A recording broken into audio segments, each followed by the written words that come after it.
beaucoup. Et pour conclure donc cette liste de questions, Monsieur Juanico. Oui, merci Madame la Présidente.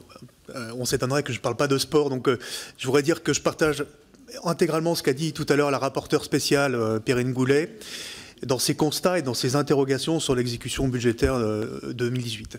Madame la Ministre, vous dites c'est en termes de tableau comparatif le montant le plus haut depuis 2006 en termes d'exécution budgétaire. Ça dépend bien évidemment de ce qu'on prend en compte, mais si on regarde plus précisément là, vous avez sans doute raison sur la dépense sportive de l'État. Mais je pense que c'est plus contestable si on regarde très précisément si ces crédits sont allés vers le développement de la pratique sportive et notamment du sport pour tous. Dans l'exécution budgétaire 2018, il y a l'intégration, bien évidemment, on l'a déjà dit, du nouveau programme 350 de la Solidéo, mais là on est exclusivement sur le financement d'ouvrages sportifs, pas dans la dépense pour de nouveaux pratiquants sportifs.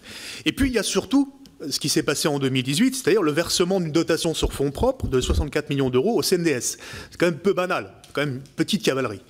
Et ça, cette dotation sur fonds propres, c'est faite grâce à la sous-exécution justement du dispositif de compensation des exonérations de charges sociales pour les arbitres et les juges sportifs, mais aussi une sous-exécution des subventions aux grands événements sportifs internationaux et aux équipements nationaux structurants, ce qui étaient les anciennes missions du CNDS. Mais ce que dit la Cour des comptes, et là le constat il est implacable, c'est que pour le CNDS, on est passé de 260 millions d'euros en 2017 à 130 millions d'euros en 2018. Et il y a eu bien sûr une rebudgétisation de 70 millions d'euros vers l'État, et on voit sous-exécuter derrière. Mais il y a eu surtout 54 millions d'euros de moins pour la part territoriale, et ça, c'est ce qui allait au club, et ça, c'est ce qui allait à nos territoires. Donc, ce que je dis, et le constat, il est implacable, et la Cour des comptes le fait très bien, c'est que en 2018, on a eu, à travers le CNDS, effectivement, une baisse des dépenses du développement de la pratique du sport pour tous.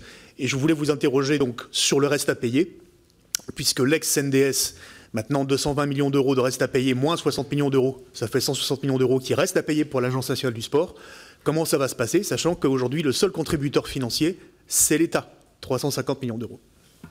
Merci beaucoup. Donc, Madame la Ministre, Messieurs les ministres, vous avez la parole.